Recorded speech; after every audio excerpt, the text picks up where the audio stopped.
Hello दोस्तों, smart science online classes में आपका स्वागत है। आज हम बात करेंगे अभिक्रिया की कोटि तथा अणु संख्या के बारे में। एक स्पेशल पॉइंट है, इंपॉर्टेंट पॉइंट है। कैसे अपन देखेंगे? अभिक्रिया की कोटि का मतलब होता है ऑर्डर ऑफ रिएक्शन और एक आणविकता या अणु संख्या का मतलब होता है मॉलिक्यूलरिटी। तो सबसे पहले अपन परिभाषा दें किसकी? अभिक्रिया की कोटि। अभिक्रिया की कोटि की परिभाषा पर कैसे देंगे देख लो।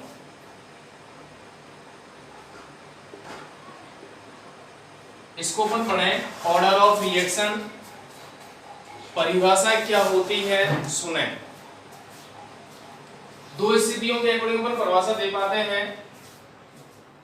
परिभाषा क्या होती है कि किसी रासायनिक अभिक्रिया में अभिकारक अणु क्रिया करके क्या बनाते हैं? उत्पाद। तो परिभाषा क्या देंगे? किसी रासायनिक अभिक्रिया के वेग निर्धारक पद में, किसी रासायनिक अभिक्रिया के वेग निर्धारक पद में भाग लेने वाले अभिकारक अणुओं की संख्या। किसी रासायनिक अभिक्रिया के वेग निर्धारक पद में भाग लेने वाले अभिकारक अणुओं की संख्या क्या कहलाती है? अभिक्रिया की कोटि। ठीक है, एक तो परिभाषा ये होती है। इसके अलावा दूसरी परिभाषा अपन देना चाहें, किसी रासायनिक अभिक्रिया के वेग व्यंजक या वेग समीकरण में सांद्रता पदों की घातों का योग। किसी रासायनिक अभिक्रिया के वेग व्यंजक या वेग समीकरण में सांद्रता पदों की घातों का योग क्या कहलाता है? अभिक्रिया की कोटि। देख लो, माना सामान्य अभिक्रिया पर मान रहे हैं, क्या लिख रहे हैं अपन? a प्लस बी क्या आता है यहां से? उत्पाद।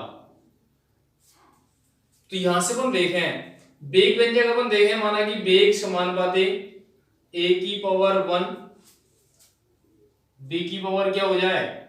0। कोई दिक्कत नहीं है, कुछ भी हो सकता है, क्योंकि ये जो मान है वो प्रयोगों द्वारा निर्धारित है। प्रयोगों से अपन मानते हैं, ये तो अपन खुद ही मान रहे हैं। माना कि अपन कोई सामान्य अभिक्रिया ले रहे हैं और उसके लिए वेग क्या मिल रहा है? वेग व्यंजक क्या मिल रहा है? वेग समानुपाती a की पावर 1 b की पावर 0। तो उस अभिक्रिया के लिए कोटि का मान क्या होगा?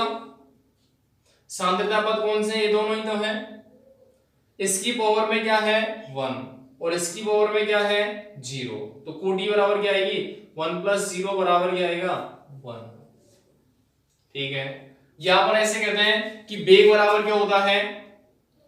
a की पावर x और b की पावर y, और कोटि बराबर क्या होती है? x प्लस y, और जो किसके बराबर होती है?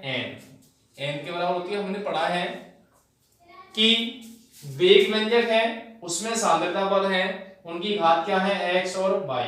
इन दोनों का जो योग है वो किसके बराबर होगा?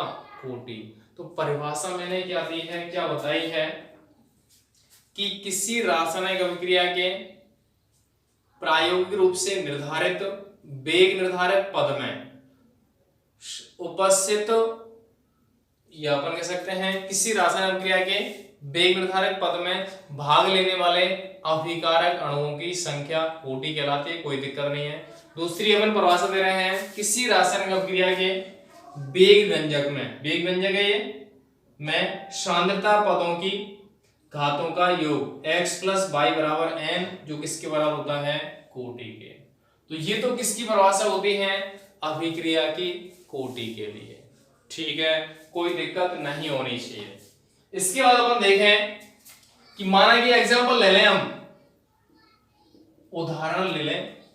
उदाहरण कैसे आएगा कि जैसे NH4NO2, ये अमोनियम नाइट्राइड होता है, इसका तापीय विघटन कराएं तो क्या बनता है? N2 plus 2H2O।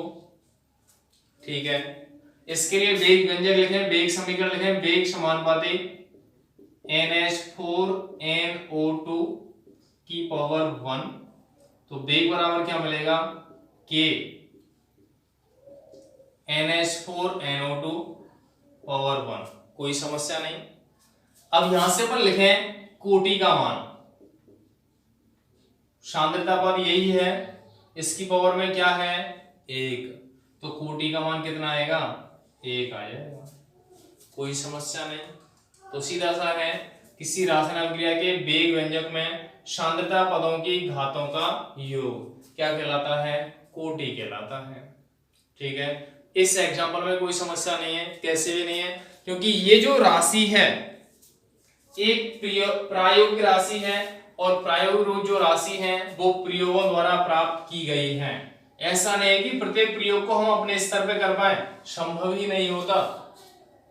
इसी प्रकार एक एग्जांपल ले रहे हैं अपन N2O5 का तापीय वियोजन।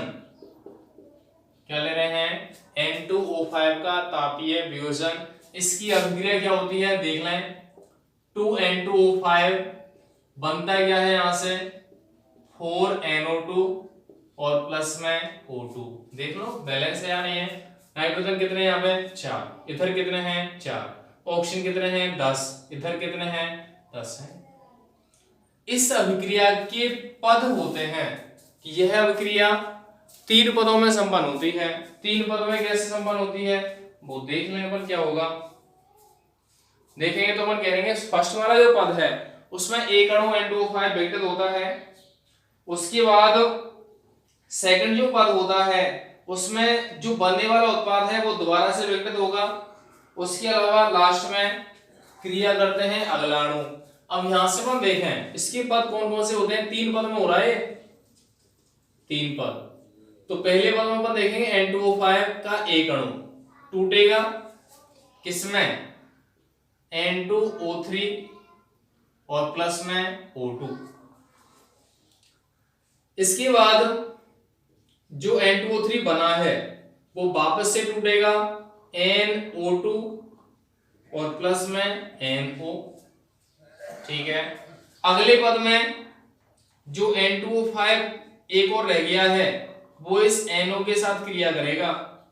तो यहां से क्या बनेगा 3NO2 बन जाएगा। ऑक्सीजन देखो 6 है, नाइट्रोजन कितने हैं 3, तो 3NO2 बन जाएगा।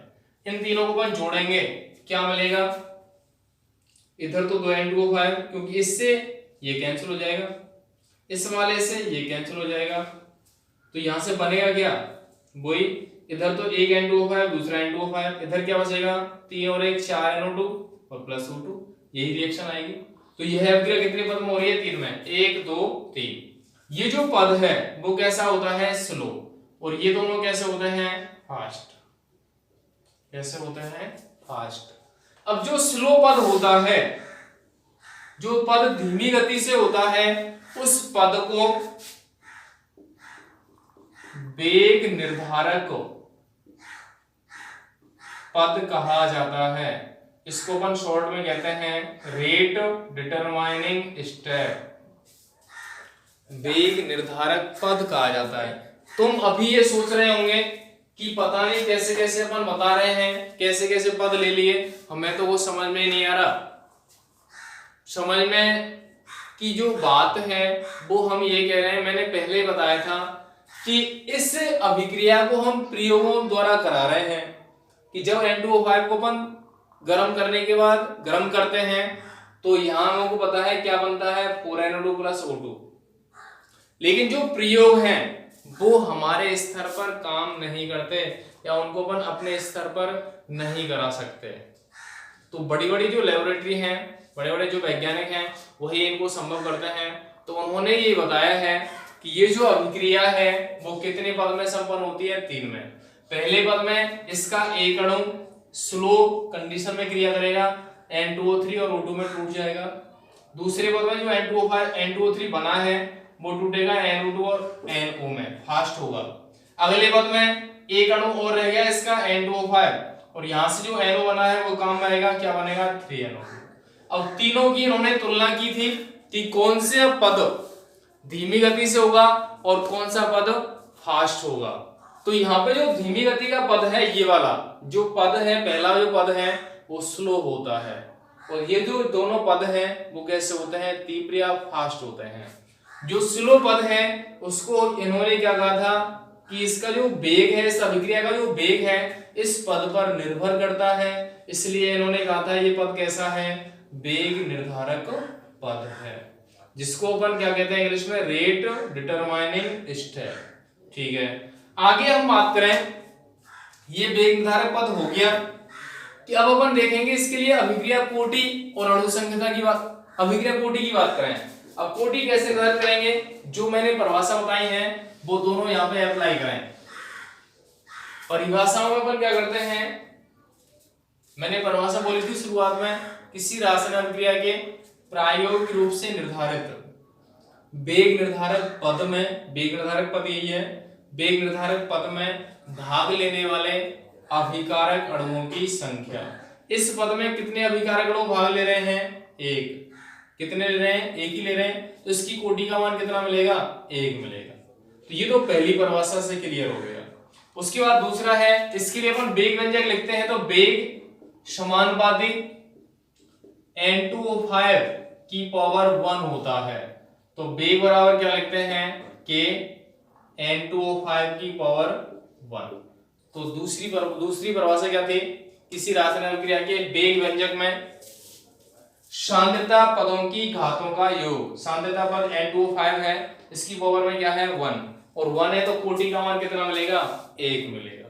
तो सीधा सा इसके अकॉर्डिंग अपन क्या करेंगे, कोटि की स्थिति ज्ञात करेंगे, क्योंकि यहाँ अपन देखते हैं कि कुछ एग्जांपल्स हैं वो हमें स्वतः ही ध्यान रखने पड़ेंगे, क्योंकि शुरुआत में ऐसा लगता है कि पता नहीं कैसे कैसे रिएक्शन है, लेकिन 2-4 बार अपन पढ़ेंगे इसको तो वो चीज अब आराम से आ जाएंगे। कंफ्यूज नहीं होना है, ना ही डाइवर्ट होना है, किसी प्रकार की समस्या क्रिएट नहीं होगी। ठीक है, तो ये तो हो जाता है अभिक्रिया की कोटि। तो पहला स्टेप मैंने बताया था, अभिक्रिया की कोटि किसे कहते हैं, परिभाषा एक बार और बता रहा हूं, किसी रासायनिक अभिक्रिया के प्रायोगिक रूप से निर्धारित वेग समीकरण में या प्रायोगिक रूप से निर्धारित वेग निर्धारक पद में भाग लेने वाले अभिकारक अणुओं की संख्या अभिक्रिया की कोटि कहलाती है। इसके अतिरिक्त किसी रासायनिक अभिक्रिया के वेग व्यंजक या वेग समीकरण में सांद्रता पदों की घातों का योग अभिक्रिया कोटि कहलाता है। इसके बाद यहाँ कुछ पॉइंट लेते हैं अपन कि यह जो कोटि है वो प्रायोगिक राशि है। कैसी राशि है, प्रायोगिक राशि, यह प्रयोगों द्वारा सिद्ध है। इसके बाद इसका जो मान है वो 0 हो सकता है, 0 हो सकता है, भिन्नात्मक हो सकता है, पूर्णांक हो सकता है। क्या कह रहे हैं हम कि जो कोटि का मान है वो 0 हो सकता है, भिन्नात्मक हो सकता है, पूर्णांक हो सकता है। इसके अलावा यह जो कोटि है वह सभी अभिक्रियाओं पर लागू होती है। कोटि सभी अभिक्रियाओं पर क्या होती है, एप्लीकेबल होती है, लागू होती है। तो मुख्य रूप से कितने पॉइंट आते हैं, प्रायोगिक राशि है, 0, भिन्नात्मक, पूर्णांक मान हो सकते हैं और सभी अभिक्रियाओं पर लागू होती है। ठीक है, ये तो हो गया अभिक्रिया की कोटि। इसके बाद सेकंड पॉइंट के बारे में बात करेंगे। कौन सा पॉइंट है, दूसरा, अणुसंख्यता या आणविकता। अब कोटि के आधार पर जो रिएक्शंस है ना अपनी, शून्य कोटि अभिक्रिया, प्रथम कोटि अभिक्रिया, द्वितीय कोटि अभिक्रिया, तृतीय कोटि अभिक्रिया, वो हम देखेंगे। और हमारे जो सिलेबस है उसमें शून्य कोटि और प्रथम कोटि ही अभिक्रियाएं हैं। अब आगे अपन बात करें क्या है, अणुसंख्यता या आणविकता। अणुसंख्यता या आणविकता सीधा सा है, अणुसंख्यता का मतलब है अणुओं की संख्या। तो परिभाषा क्या होती है, किसी रासायनिक अभिक्रिया के या किसी रासायनिक अभिक्रिया में भाग लेने वाले अभिकारक अणुओं की संख्या। किसी रासायनिक अभिक्रिया में भाग लेने वाले अभिकारक अणुओं की संख्या उस अभिक्रिया की अणुसंख्यता या आणविकता कहलाती है। यदि उस अभिक्रिया में 2 अभिकारक अणु काम आ रहे हैं तो अणुसंख्यता 2 आएगी, 3 आ रहे हैं तो 3 आएगी। जैसे अभी एग्जांपल लिखा था अपने 2N2O5 क्या बन रहा था 4NO2 प्लस O2। तो यहां अणु संख्या कितनी होगी, कितने अणु दिख रहे हैं 2 दिख रहे हैं तो अणु संख्या 2 आएगी, लेकिन कोटि का मान कितना आएगा 1। ठीक है, जैसे अपन कहते हैं H2 प्लस Cl2 क्रिया करके क्या बनाता है 2HCl। यहां कितने अणु भाग ले रहे हैं 2, तो अणु संख्या कितनी आएगी, कितनी आएगी 2 आएगी, लेकिन कोटि का मान यहां पे कितना आता है 0 आता है। उसका रीजन है, इसका वेग समीकरण लिखते तो वेग समानुपाती H2 की पावर 0 Cl2 की पावर 0, तो कोटि बराबर कितनी मिलेगी 0 ही मिलेगी। तो यहां से अपन कह सकते हैं किसी रासायनिक अभिक्रिया में भाग लेने वाले अभिकारक अणुओं की संख्या उस अभिक्रिया की अणु संख्या या आणविकता कहलाती है। तो यहां से हम कह सकते हैं अगर किसी अभिक्रिया में एक अभिकारक अणु भाग ले रहा है तो एक आणविक अभिक्रिया है, 2 ले रहे हैं तो द्विआण्विक अभिक्रिया है, 3 ले रहे हैं तो त्रिआण्विक अभिक्रिया है। उसके अलावा इससे अगर ज्यादा अभिकारक अणु काम लेते हैं तो उस अभिक्रिया को जटिल अभिक्रिया कहते हैं, और उसमें आणविकता काम में नहीं आती या आणविकता लागू नहीं होती। तो हम ये कहते हैं कि जो अणु संख्या है वह एक सैद्धांतिक राशि है। सैद्धांतिक मतलब है जो हमें दिख रहा है वो ही अपन बता रहे हैं कि यहाँ पे 2 अणु दिख रहे हैं तो 2 आ गए, यहाँ 2 दिख रहे हैं तो 2 आ जाएगा। तो ये एक सैद्धांतिक राशि है। इसके अलावा इसका मान शून्य नहीं होता और भिन्नात्मक भी नहीं होता, केवल क्या होता है पूर्णांक। ठीक है, शून्य और भिन्नात्मक मान नहीं होते। इसके अलावा तीसरा जो पॉइंट है आता है कि जो अणु संख्या है सभी अभिक्रियाओं पर लागू नहीं होती, यह मुख्य रूप से सरल अभिक्रियाओं पर लागू होती है। जटिल अभिक्रियाओं पर अणु संख्या लागू नहीं होती, लेकिन कोटि प्रत्येक अभिक्रिया पर लागू होती है। इसके अलावा एक पॉइंट अपन दे रहे हैं कि जो कोटि का मान अणु संख्या के बराबर होता है या उससे कम होता है। तो सामान्यतः अपन कह सकते हैं ये जो पॉइंट है वो किसके लिए अपन ने पढ़ा है, अभिक्रिया की कोटि और अणु संख्या, क्योंकि इसके बाद ही अपना टॉपिक जो भी टॉपिक्स आएंगे वो इससे रिलेटेड हैं कि कोटि क्या होती है, अणु संख्या क्या होती है, और आगे हम बात करेंगे। तो संभवतः मैं जानता हूं कि हमें ये टॉपिक आराम से क्लियर होगा, और अपनी जो वीडियो है उसको कम से कम 2 बार अपन देखें, और कोई समस्या आती तो व्हाट्सएप नंबर पे कांटेक्ट कर सकते हैं। तो आज के टॉपिक में बस इतना ही, और बात करेंगे नेक्स्ट टॉपिक में। धन्यवाद।